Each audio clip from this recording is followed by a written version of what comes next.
जय हिंद दोस्तों, मेरा नाम है प्रिंस यादव। आज हम जानेंगे यूक्रेन और रसिया के बीच चल रहे कॉन्फ्लिक्ट के बारे में और उसका इंडिया पर क्या इम्पैक्ट पड़ सकता है। ठीक है, तो दोस्तों हम तो ये बात जानते ही हैं, वार किसी भी देश के हित में नहीं होता है और आज पहले से ही दुनिया महंगाई का शिकार हुआ है। ऐसे में एक वार का होना दुनिया के हर व्यक्ति पर कितना महंगा पड़ सकता है। तो यूक्रेन और रसिया, ये जो दो कंट्री हैं, ये यूरोप की दो बड़ी कंट्री हैं। ये पहले यूएसएसआर की पार्ट हुआ करती थी, लेकिन इन 1991 ये यूएसएसआर 15 देशों में जो कि टूट गया। वो देश हैं Estonia, Latvia, Lithuania, Belarus, Ukraine, Moldova, Kazakhstan, Kyrgyzstan, Tajikistan, Turkmenistan, Uzbekistan, Georgia, Armenia, Azerbaijan और रसिया। तो क्या हुआ कि यूक्रेन भी इन्हीं यूएसएसआर के पार्ट से टूटकर एक देश बन गया और ये रसिया से दूरी बनाकर रहने लगा। लेकिन 2014 में रसिया ने क्रीमियन पेनिनसुला पर हमला कर दिया और क्रीमिया को रसिया में मिला लिया।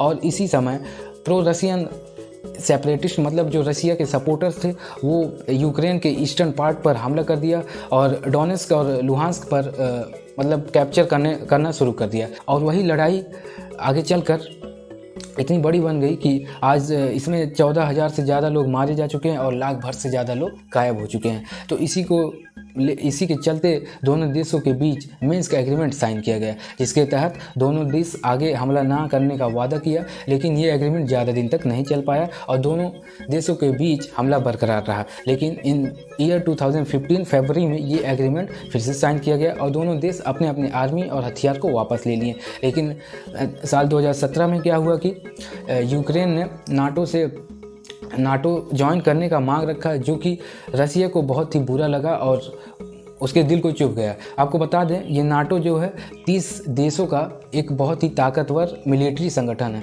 और नाटो का असली मकसद ही यही है, रसिया के सीमा को रोकना।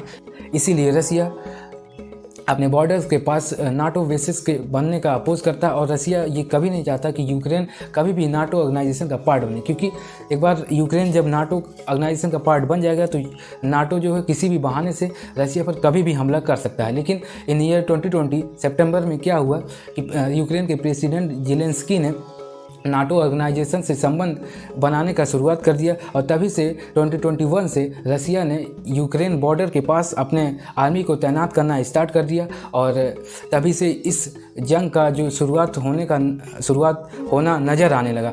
और इस मतलब जंग का उस समय शुरुआत होने का ऑब्जर्व जो है पहली बार CIA ने किया था। CIA क्या है? Central intelligence agency. ये एक अमेरिकी एजेंसी है। तो अब हम जानते हैं कि इसका इम्पैक्ट इंडिया पर कैसे पड़ेगा। तो आपको बता दें, आज से 60 से 70 साल पहले भी ऐसा कुछ हो चुका है।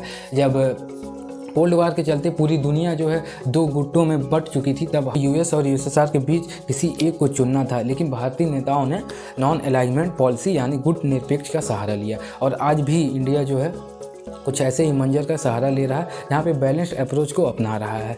लेकिन एक्सपर्ट्स का मानना है कि ऐसा करना भारत के फॉरेन रिलेशंस के लिए खतरनाक साबित हो सकता है।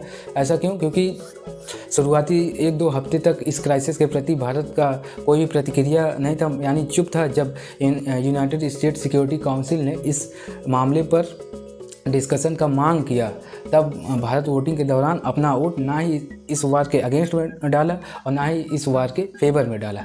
तो ऐसा भारत ने इसलिए किया क्योंकि ऐसा कदम भारत पहले उठा चुका है, जब रसिया और क्रीमिया के बीच कॉन्फ्लिक्ट एक बार हुआ था। लेकिन इस बार मामला ऐसा कुछ मतलब उससे डिफरेंट है। अब कुछ लोग सोच रहे होंगे कि यूक्रेन और भारत के बीच कोई भी बॉर्डर भी शेयरिंग नहीं होता है और दोनों के बीच कोई खास रिश्ता भी नहीं है, और भारत और यूक्रेन 4000 किलोमीटर की दूरी पर है। तो भारत को यूक्रेन से या फिर इस मामले से क्या खतरा हो सकता है? लेकिन फिर भी इस मामले से भारत बच नहीं सकता, क्योंकि ये मामला रसिया वर्सेस यूक्रेन नहीं, बल्कि रसिया वर्सेस वेस्टर्न कंट्रीज़ यानी पश्चिमी देशों के बीच में है, जहाँ पे भारत किसी एक को नहीं चुन सकता, क्योंकि एक को चुनने का मतलब दूसरे से लॉस, और लॉन्ग टर्म लॉस के लिए भारत बिल्कुल नहीं सह सकता। लॉन्ग टर्म लॉस भारत बिल्कुल भी नहीं सह सकता।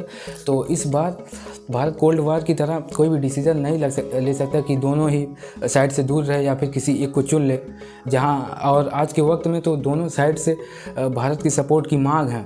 तो इस समय भारत को कोई भी डिसीज़न लेना बहुत ही कॉम्प्लिकेटेड है और रिस्की भी हो सकता है। तो आज के वीडियो में बस इतना ही। बने रहे हमारे चैनल पर। अगर नए हो तो सब्सक्राइब करें। जय हिंद।